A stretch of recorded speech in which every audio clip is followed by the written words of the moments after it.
The surprise was supposed to make everyone smile.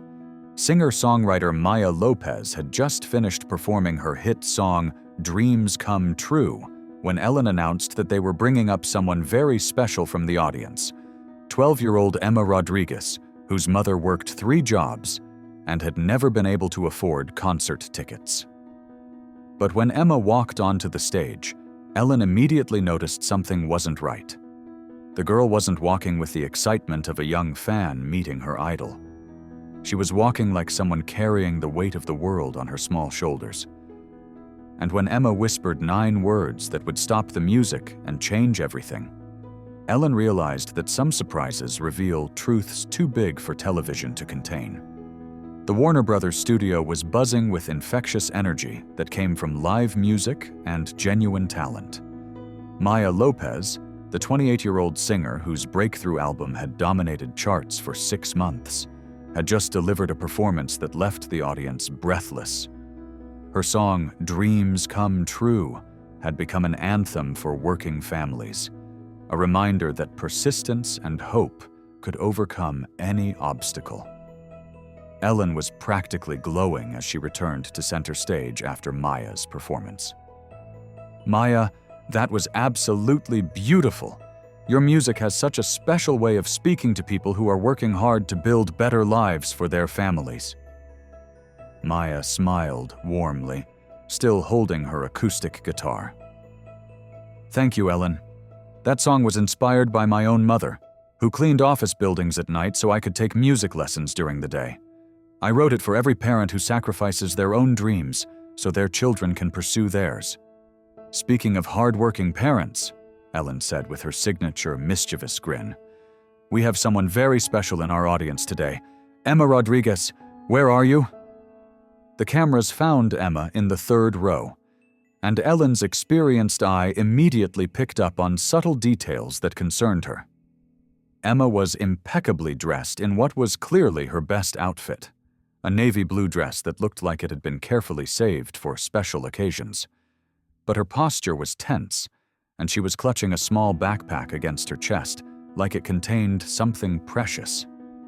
Emma's mother, Sophia, works 3 jobs to support their family, Ellen explained to her audience as Emma slowly stood up. She's a school janitor during the day, cleans offices at night, and does housekeeping on weekends. Sophia has never been able to afford concert tickets, but she plays Maya's music every morning while getting ready for work. Emma began walking toward the stage, but her steps were hesitant. Ellen could see the girl was fighting back tears, and not the happy kind that usually came with surprise celebrity meetings. Maya noticed, too. She set down her guitar and walked to the edge of the stage, crouching down to Emma's eye level as she approached. "Hi, Emma. I'm so excited to meet you." "Hi, Maya," Emma said quietly, her voice barely audible over the audience's welcoming applause. "Thank you for singing about dreams. My mom plays your songs every day." Ellen joined them, her maternal instincts fully activated. Something about Emma's demeanor suggested this wasn't going to be the straightforward feel-good moment they'd planned. "Emma," Ellen said gently, "how are you doing, sweetheart? This must be pretty exciting." Emma looked between Ellen and Maya, and suddenly her carefully maintained composure began to crack. "It is exciting, but I need to tell you something important." Maya and Ellen exchanged glances. Maya sat down on the stage steps, bringing herself to Emma's height.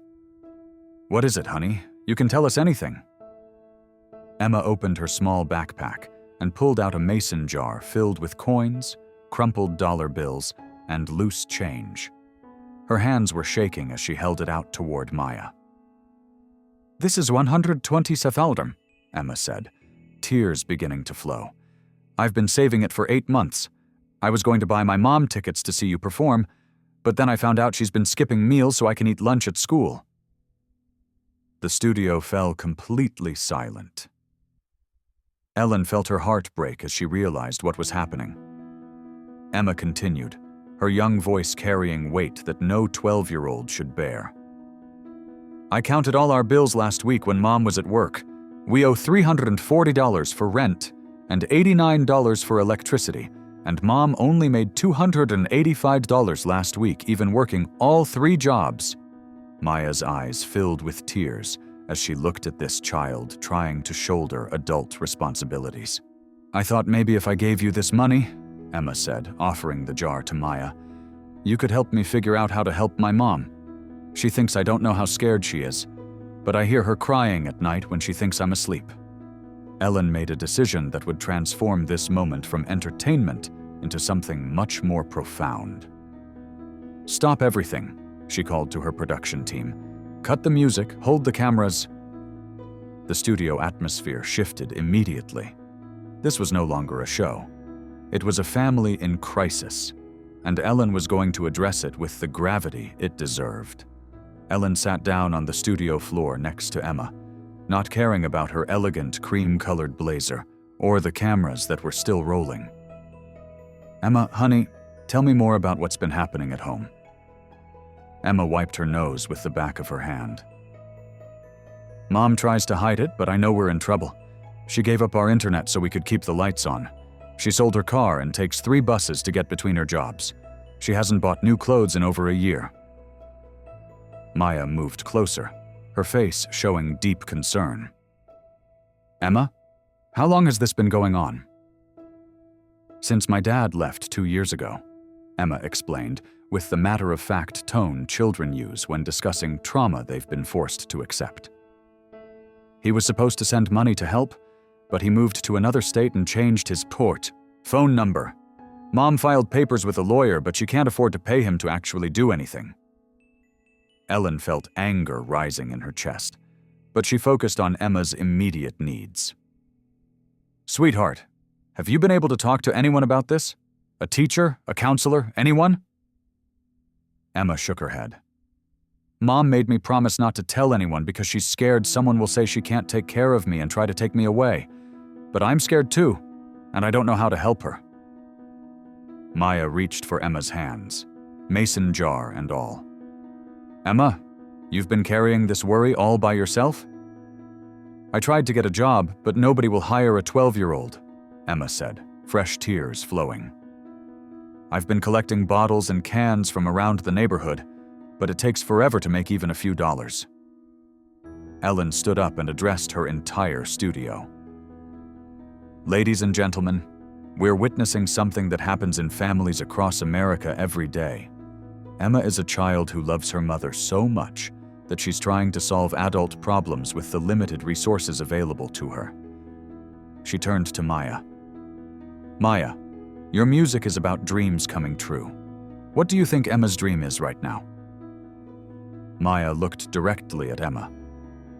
"I think Emma's dream is for her mom to stop being scared, to have enough money for food and rent, and to not have to choose between keeping the lights on and keeping their home."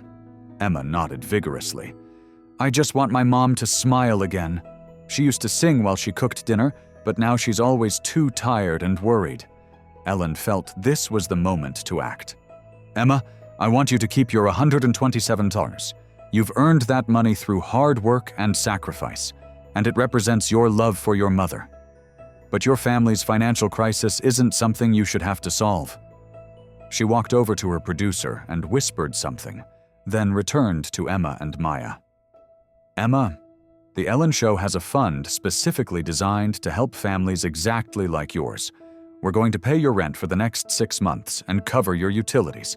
That's going to give your mom breathing room to figure out a more stable situation." Emma's eyes went wide with disbelief. "You would really do that?" "That's just the beginning," Ellen continued. "Maya, I know you have something you'd like to add." Maya smiled through her tears. "Emma, I want your mom to come work for my organization. We have a community outreach program that helps connect working families with resources and support. The job pays $55,000 a year with health insurance, and she would only need to work 1 job instead of 3. Emma stood up so quickly she almost dropped her jar of money. "You mean my mom wouldn't have to clean offices at night anymore? She could be home for dinner?" "That's exactly what I mean," Maya replied. And Emma, I want you to know something. Your love for your mother, your willingness to sacrifice your own wants to help her, that's the kind of heart that changes the world. Ellen knelt down beside Emma one more time. Emma, you came here today planning to give away your savings to help your family. That tells me everything I need to know about the kind of person you are. She removed her cream-colored blazer and wrapped it around Emma's shoulders. This blazer represents something important. It represents the idea that sometimes adults need to step in and solve problems that children shouldn't have to worry about. Emma looked down at the blazer that was several sizes too big for her small frame. What should I do with my money now? Maya had an idea. Emma, what if you used that money to buy something special for your mom? Something that's just for her, not for bills or necessities, but something that shows her how much she's loved? Like what? Emma asked. What did your mom love to do before life got so hard? Ellen prompted. Emma thought for a moment. She used to paint. She had this little easel set up by the window, and she would paint flowers and landscapes. But she sold all her art supplies last year to pay for my school clothes. Maya smiled knowingly. Emma, $127 will buy a very nice set of art supplies. And when you give them to your mom, you can tell her that they're from someone who believes her dreams matter too. Ellen felt tears forming in her own eyes. Emma, what you've taught us today is that love isn't just a feeling, it's action. You took action to try to help your family, and that inspired us to take action too. She addressed her audience directly. This is what community looks like. When we see a child trying to carry burdens too heavy for their shoulders, we don't just admire their strength, we help them carry the load. The audience rose to their feet, not in typical television applause, but in recognition of something sacred they'd just witnessed. Emma looked at Maya with wonder. Will I really get to meet my mom's new boss? You'll get to meet her, Maya laughed, because you're going to be my honorary consultant on how to make sure working families get the support they need. Ellen made one final gesture. Emma, when your mom comes home tonight, she's going to discover that her world has changed. But the most important thing hasn't changed at all. She has a daughter who loves her enough to try to save the world. The conversation continued as Ellen created space for Emma to share more about her family's situation. Emma, can you tell us about a typical day for your mom? Emma wiped her eyes and thought carefully. She wakes up at 5 in the morning to get ready for her first job at the elementary school. She cleans classrooms and bathrooms until 3 o'clock. Then she takes 2 buses home, helps me with homework for an hour, and takes 2 more buses to her evening job cleaning office buildings. Maya listened with growing amazement. When does she sleep? She gets home around midnight, and then she does laundry or pays bills or looks for cheaper grocery stores online. She sleeps maybe 4 hours a night. On weekends, she cleans houses for people in the rich neighborhoods. Ellen felt her heart breaking as she listened to this child describe relentless struggle. Emma, what does your mom tell you about why she works so hard? She says education is the most important thing, and if she can keep me in school and help me graduate, then I'll have opportunities she never had. She dropped out of high school when she was 17 to take care of her sick mother. Maya nodded thoughtfully. Your mom sounds incredible. What does she dream about for herself? Emma's expression grew soft with memory. Before my dad left, she used to talk about going back to school to become a nurse. She loved taking care of my grandmother, and she thought maybe she could help other people's families too. But now she says dreams are luxuries she can't afford. Ellen exchanged glances with Maya, recognizing profound sacrifice. Emma, what would make your mom happiest? I think she'd want to not be scared all the time, Emma said immediately. She tries to hide it, but I can tell she's terrified something will happen to one of her jobs, or that I'll get sick and she won't be able to pay for a doctor. Maya leaned forward. Emma, Has your mom ever missed work because she was sick? Never. Even when she had the flu last winter, she went to work because she can't afford to lose pay. She wore a mask and brought tissues, but she was afraid to call in sick. Ellen felt anger building at a system that forced hard-working mothers to choose between health and survival. That must be frightening to watch. Sometimes I wonder what would happen if something bad happened to her. I don't have any other family here. Ellen stood up, her mind working on solutions.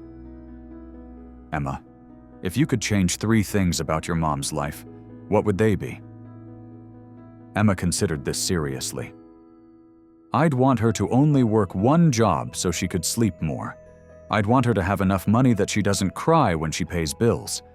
And I'd want her to start painting again, because that's when she was happiest. Maya smiled at the last response. Tell us about her painting. She was really good. She painted this picture of me when I was little, sitting in a sunflower field. And it looked so real you could almost smell the flowers. Ellen's expression grew thoughtful. Did she ever sell any paintings? A few, at a craft fair before my dad left. People really loved them, but she said art wasn't practical.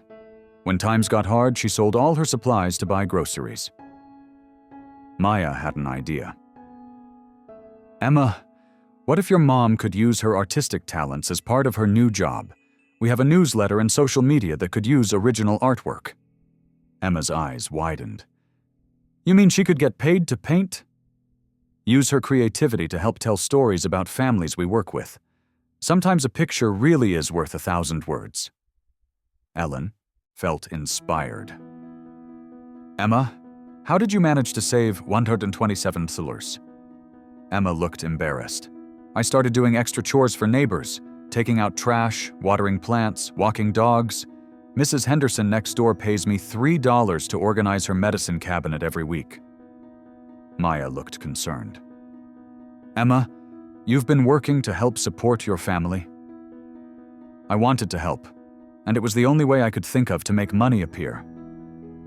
Ellen felt her protective instincts surge. Emma, no child should have to worry about their family's survival. She addressed her audience. What Emma has shown us is the reality that thousands of children across America live with. They're making adult decisions about money and survival because they love their families. Maya nodded emphatically. But children shouldn't carry those burdens. Emma's love for her mother is beautiful, but her worry about rent and bills isn't something a 12-year-old should manage. Ellen looked directly at Emma. From now on, your job is to be 12 years old.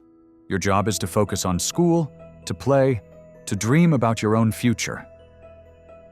Emma seemed to consider this. But what if she needs help? Then she'll ask other adults for help, Ellen replied gently. There's a community of people who want to support families like yours. Maya added, Emma, the best way you can help your mom now is by being happy and healthy and successful in school. Can I still save money to buy her art supplies? Emma asked hopefully. Ellen smiled. Absolutely. But now you can save that money as a daughter who wants to give her mother a gift, not as a child who feels responsible for solving financial crisis. Emma, Maya said, when your mom starts her new job, and when things get easier, remember this feeling. When you grow up and become successful, there will be other children who need the kind of help we're giving you today. Emma nodded seriously.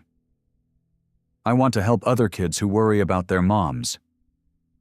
And that's exactly how we change the world, Ellen concluded. One family at a time, one child at a time, one act of love at a time. 3 months later, Sofia Rodriguez had been working at Maya's organization for 6 weeks. She sent Ellen a photo of herself and Emma painting together at their new apartment's kitchen table. Sofia had painted a sunrise, and Emma had painted 2 people dancing. The note attached read, Ellen and Maya, you gave us back our dreams. But more importantly, you showed Emma that when people care about each other, impossible problems become solvable. Thank you for teaching my daughter that love multiplies when it's shared." Emma still had her mason jar, but now it held money she was saving for art supplies for other kids whose parents couldn't afford them. She had learned that the most powerful way to solve your own problems is often to help solve someone else's. Maya kept the photo in her recording studio as a reminder that music's greatest power isn't in the songs themselves, but in the connections they create between people who need each other. Ellen learned that day that the most meaningful television happens when you stop trying to create heartwarming moments and instead create space for the heartwarming moments that already exist, waiting to be acknowledged and supported. The episode became one of the most watched in Ellen's show history, not because of the celebrity guest or the musical performance, but because viewers recognized their own struggles in Emma's story and saw hope in the way community could transform individual problems into collective solutions. And Emma Rodriguez discovered that sometimes the most important thing you can do is simply tell the truth about what you're carrying, because the right people will always step forward to help you carry it.